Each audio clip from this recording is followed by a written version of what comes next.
8771 to prosecutorial decisions regarding charging and disposition, requiring a showing of clear evidence that an improper ground for the prosecutorial decision existed. In contrast, this case involves a statutory and constitutional duty of the prosecution to both the court and the defense. There is no discretion at issue. The statute is mandatory, and the government concedes the Title VII surveillance triggered the mandatory notice provision. Unlike Armstrong, no separation of powers requires deference to the executive branch. To the contrary, the separation of powers interests required judicial action to address the executive branch's failure to follow the legislative directive, which impaired the judicial prerogatives in deciding the pretrial motion based on the full facts. While Armstrong is irrelevant, the court should be guided by the well-developed precedent in the Ninth Circuit requiring a full inquiry where the government fails to abide by its discovery obligations, whether those obligations have their roots in statute, the Constitution, or, as in this case, both. CR 489 at 1214. 3. The court should order broad discovery to provide the answers to predicate questions necessary to the formulation of the motions. The court must eventually decide based on facts, not conclusory and unsupported assertions. The government claims that, because there is no remedy other than a motion to suppress, no discovery should be ordered. Resp. 915. The government conflates two distinct harms in failing to recognize that the court needs full information to decide independently the interrelated issues arising from the violation of the notice statute and those arising from the unlawful use of warrantless FAA electronic surveillance. The government relies on Davis v. United States, 131 S.CT, 2419-2011, to claim suppression is a harsh sanction. Resp. At 10. But context matters. The police in Davis violated no statutory rules precedent to a motion to suppress, and the police conduct in Davis, at the time it occurred, page 8 replied to government's response to motion for full discovery regarding the facts and circumstances underlying surveillance case 310 CR 00475 KI document 496 filed February 27, 14 page 15 of 35 page ID number 8772 was lawful under governing Supreme Court authority. Only in the context of a change in the Supreme Court's view did the search become unlawful. Therefore, application of the exclusionary rule would be a harsh sanction that should not be applied. In contrast, the government in this case violated the notice statute, thereby preventing the court from making a known and fully informed ruling on the pretrial suppression motions. The same obligation applied before and after the trial. 5. As the government noted, the Fourth Circuit recognized that, apart from the lawfulness of the electronic surveillance, the violation of the notice statute would itself generate a potential remedy of suppression of evidence. See in Re Grand Jury Subpoena, T112. 597 F.3D 189 201 4th Circle 2010. Rather, the proper remedy for failure to comply with notice provision is exclusion under Title III or FISA, a remedy which is triggered when the government seeks to introduce evidence into a covered proceeding. The government's attempt to distinguish T112 illustrates exactly why discovery must precede the substantive motions. The government disclaims, deliberately and advertently flouting the notice requirement, while at the same time asserting that the government acted consistently with then standard practice. The government also claims it did not deny the existence of FISA surveillance, despite the 5 because the government seeks a lane ruling on discovery based on its continued failure to provide documents to this court. The defense moved separately for immediate reproduction to the court of the relevant documents. CR 493. For the reasons set out in the memorandum in support of the motion for discovery and in this brief, the defense should receive those documents as part of the discovery order. Page 9 replied to government's response to motion for full discovery regarding the facts and circumstances underlying surveillance case 310 CR 00475 KI document 496 filed February 27, 14 page 16 of 35 page ID number 8773. Government's failure to provide the court with FAA information explicitly sought in the defense FISA discovery and suppression motion. 6 Discovery is the only way for the court to know the reliable facts from which to make determinations regarding the levels of negligence, recklessness, knowledge, intention, and purpose that would guide the formulation of consequences for the statutory violation. Not only does the government ignore the court's supervisory power to remedy statutory and constitutional violations, CR 489 at 1115, the government's response provides further support for dismissal as one of the options available to the court. In United States v. Chapman, 524 F.3D 1073, 1084-88, 9th Circle 2008, the court upheld an order dismissing the indictment for failure to comply with discovery obligations under the supervisory powers previously briefed by the defense. Finding that the withholding of material was not intentional, the court held that flagrant misbehavior sufficient for dismissal as a remedy can embrace reckless disregard for the prosecution's constitutional obligations. At 1085, in Chapman, as here, the government repeatedly assured the court that the government understood and was in full compliance with discovery obligations, permitting a finding of flagrant prosecutorial misconduct even if the documents themselves were not intentionally withheld from the defense. If the department never considered the fruit of the poisonous tree doctrine, such a failure should be considered at least reckless disregard for the notice obligation. 6. In failing to disclose the surveillance, the government violated both 50 U.S.C. paragraph 1806c, which requires notice regardless of request, and the separate statute requiring that the government confirm or deny surveillance under 18 U.S.C. paragraph 3504, which is triggered by a request for disclosure. Page 10. Reply to government's response to motion for full discovery regarding the facts and circumstances underlying surveillance. Case 310CR00475KI Document 496 filed February 27, 14 page 17 of 35 page ID number 8774. A factor the Chapman Court also considered was the government's lack of contrition on appeal and attempts to minimize the extent of the prosecutorial misconduct. At 1088, the government's response minimizes the significance of its violation of the statutes and Constitution. The response fails to even attempt to provide any accountability by any individual for the failure to comply with the law, asking the court to accept representations by trial attorneys with no apparent first-hand knowledge of the events involving the Solicitor General, and no sworn statement of their own knowledge that derivative use of FAA surveillance to obtain warrants was never considered, even though the lawyers acted pursuant to the then standard practice. A standard practice is simply irreconcilable with never considering the question. The court should order full discovery to allow informed litigation regarding the consequences for the violation of the defendant's statutory and constitutional rights. In addition to the court's inherent supervisory power, the court also has authority to formulate a remedy under Rule 16d2 of the Federal Rules of Criminal Procedure. As previously briefed, the failure to provide notice violated not only constitutional discovery obligations, but also Rule 16 because the defendant's statements were at issue and, under Rule 16a1ei, the documents should have been provided as documents or things that are material to preparing the defense. CR 489 at 1214. As in United States v. Hernandez Meza, 720, F.3d, 760, 768-69, 9th Circle 2013, discovery is appropriate to aid the court in deciding how to address a party's violation of a discovery rule, a question that in many ways parallels the exercise of supervisory power. See also United States v. Davis, 244, F.3d, 666, 671, 8th Circle 2001, upholding exclusion of evidence as a sanction for the obvious discovery violation of failing to comply with the discovery deadline. United States v. Wicker, 848, F.2d, 1059, 1061, 62, 10th Circle 1988, government expert excluded. Page 11. Reply to government's response to motion for full discovery regarding the facts and circumstances underlying surveillance. Case 310CR00475KI Document 496 filed February 27, 14 page 18 of 35 page ID number 8775. Where report was not forwarded due to negligence and the prosecutor's failure to follow up on a request for the report. United States v. Lewis, 511, F.2d, 798, D.C. Circle 1975, new trial ordered for discovery violation, Mathis v. State, 112 and M744, 819, P.2d, 1302, 1305, 1991, upholding dismissal where prosecutor's affidavit failed to establish that it acted in good faith in failing to provide timely discovery. Point 7. The court should reject the government's argument that a post-trial suppression hearing constitutes the sole available remedy for the statutory and constitutional violations. RESP. At 9:15, the plain language of the statute permitting a post-trial suppression motion says nothing about restricting the court's discretion to formulate a remedy depending on the facts surrounding the statutory and constitutional violation. 50 U.S.C. paragraph 1806e, such a motion shall be made before the trial, hearing, or other proceeding unless there was no opportunity to make such a motion or the person was not aware of the grounds of the motion. Nothing in that sentence purports to limit the court's authority under its inherent supervisory power, Rule 16d2, or the Constitution to formulate remedies up to and including dismissal of the indictment. The government's construction would lead to the absurd result that the government could deliberately and for tactical advantage misrepresent its compliance with statutory and constitutional obligations with no meaningful consequences, especially given that most federal criminal cases result in guilty pleas, which the 7C also state b. Form Test, No. 88,422-6, 2014 WL 465,563, Washington. February 6, 2014, on bank, finding the state bears the burden of establishing lack of prejudice beyond a reasonable doubt when an officer intruded post-trial on attorney-client conversations, even though the prosecutor immediately disclosed the intrusion to both the defense and the court, and remanding for discovery regarding prejudice, rejecting as insufficient the representations as to the prosecutor's knowledge of the content of the eavesdropped conversation. Page 12. Reply to government's response to motion for full discovery regarding the facts and circumstances underlying surveillance. Case 310CR00475KI document 496 filed February 27th, 14 page 19 of 35 page ID number 8776 GOVERNMENTCAMTHESRTWAIVETANYSFCRTWAIBETANYVOUTTHEVOLATION point. Would also undermine the statute's purpose, which was part of the FISA legislation's effort to rein in governmental extra-legal abuses. 9. Even if there is a textual basis for the government's position, which there is not, the lack of a clear statement of intent to foreclose remedies would defeat the government's position. 10.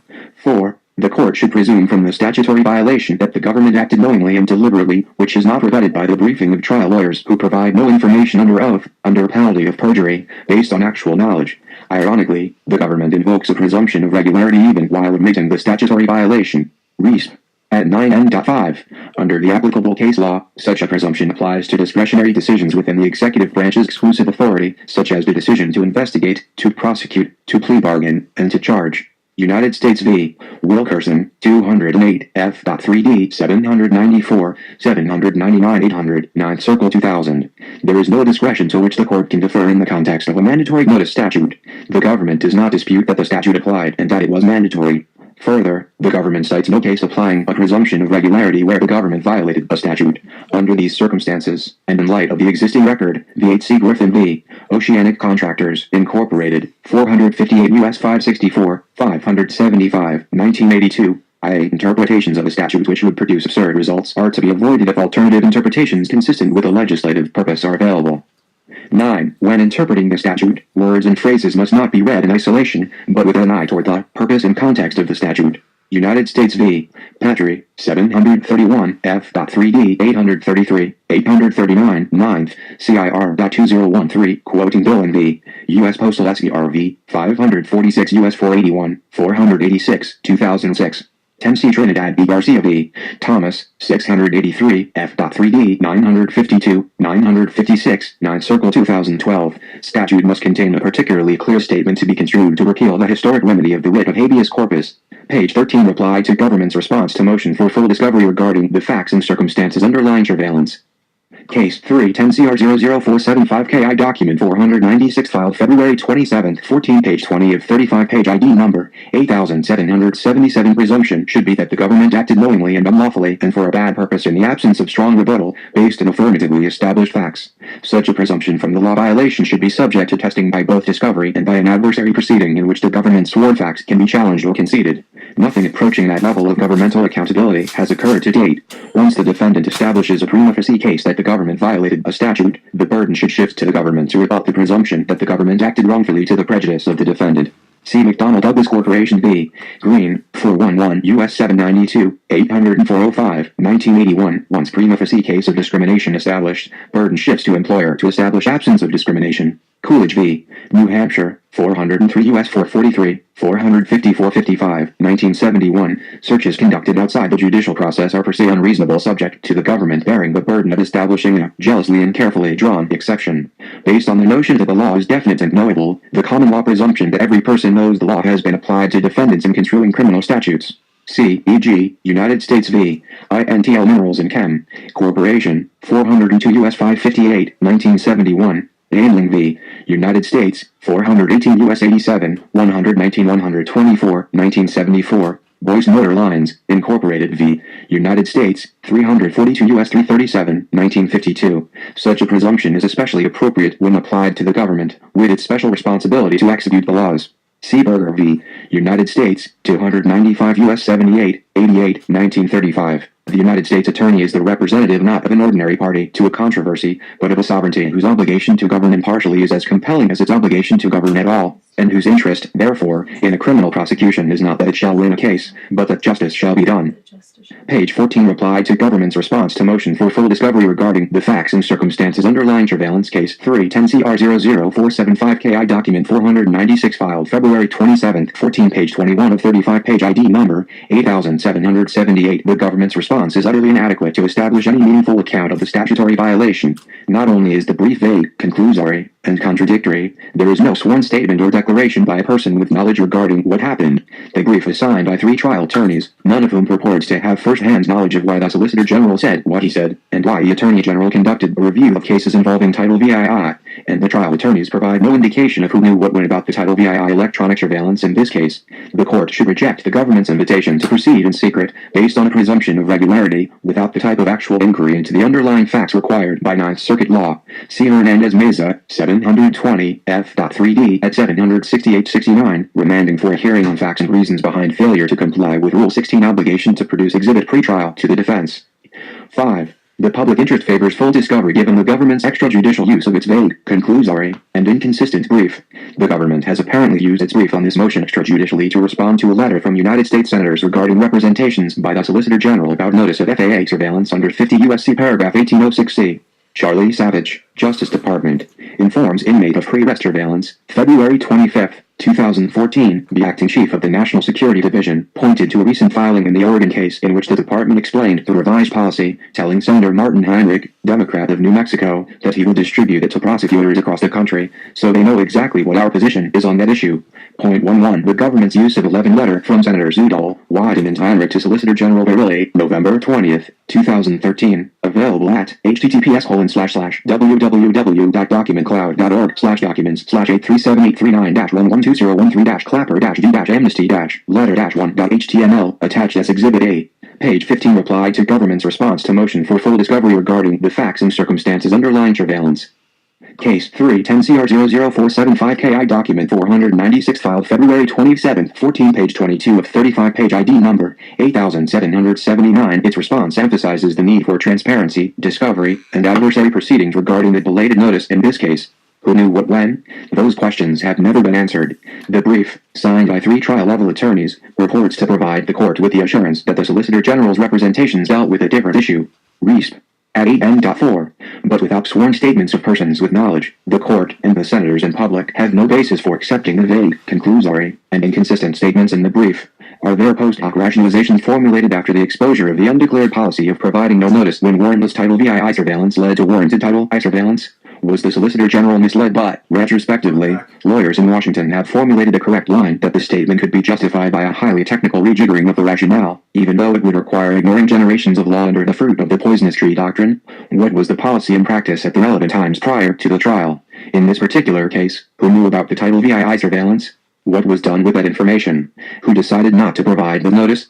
How did the government deal with the defense's specific requests for warrantless surveillance that led to warranted surveillance? The requests for information regarding the origins of the investigation and the pretrial non-FISA motion to suppress the testimony at trial from agents providing the background for the investigation. The government's response, which is now publicly offered as an explanation of exactly what our position is, provides nothing more than a whitewash. If the background in this case is important enough for the government to be holding it out to senators and prosecutors nationwide as exactly our position, it is important enough to be subject to real discovery and a real adversary proceeding. Page 16. Reply to government's response to motion for full discovery regarding the facts and circumstances underlying surveillance case 310-CR00475-KI Document 496 filed February 27, 14 page 23 of 35 page ID number 8780B. The government has not denied the derivative use of material gathered through collection of telephone and internet metadata, so the court should order the production of discovery regarding such surveillance or sworn statements denying its existence. In asking the court to deny discovery regarding Section 215 mass collection of data, the government has carefully avoided saying whether or not such electronic surveillance occurred. In this case, RESP. At 2425, an executive branch organization has just released a report finding that the telephone metadata collection program violates both the FISA statute and the constitutional protections afforded by the First and Fourth Amendments. Privacy and Civil Liberties Oversight Board, PCLOB, report on the telephone records program conducted under Section 215 of the USA Patriot Act and on the operations of the Foreign Intelligence Surveillance Court at 10/11, January 23, 2014. If such surveillance occurred, the court should order production of discovery necessary to the filing of a motion to suppress. Although the government asks that any Section 215 discovery order be delayed until the filing of substantive motions, the material should already have been produced to the court. CR 494-02. In any event, the products of such metadata collection regarding the defendant should be produced as Brady material, as asserted without rebuttal in the initial discovery motion. C. The court should order security clear defense counsel to participate in discovery and full adversarial litigation regarding the notice and electronic surveillance. The government's argument against the participation of informed security clear defense counsel suffers from 2 critical and interrelated shortcomings. First, the conflation of traditional FISA Titles I and III surveillance with that of the new programs under the FAA, Title VII, and page 17 reply to government's response to motion for full discovery regarding the facts and circumstances underlying surveillance case 310-CR00475-KI Document 496 filed February February 27, 14 page 24 of 35 page ID number 8781 second. The mischaracterization of defense arguments related to the importance of the adversarial function in our system of jurisprudence. With respect to the first issue, the government rehashes the same argument it makes in essentially every case involving traditional FISA surveillance under Titles I and III. Courts have almost unanimously denied defense requests for discovery and suppression in the FISA context, so this court should too. Compare CR 88 at 1516, pretrial FISA motion arguing that no court has ever disclosed FISA material with RESP at 17 and N.11, post-trial FISA motion arguing that, until recently, no court had ever ordered disclosure of FISA materials. Point 12. While that may be true, for the current litigation, there is little precedential value in those cases because of fundamental differences between traditional FISA and the FAA. Traditional FISA review by a district court involves review of individualized probable cause in the context of a statute whose constitutionality has been upheld. The government relied on both of those factors in arguing that defense participation was unnecessary to this court's review of the Title I and III surveillance.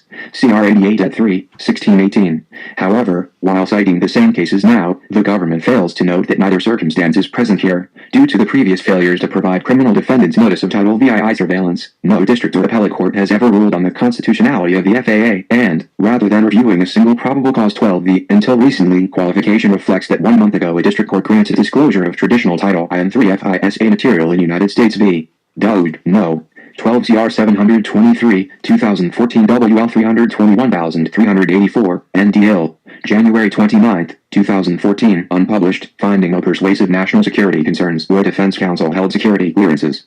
The government is quick to point out that it has appealed that decision, and, furthermore, tells this court in the uncertain terms that it will do the same here, without knowing the court's reasoning. In the unlikely event, the court rules against the government.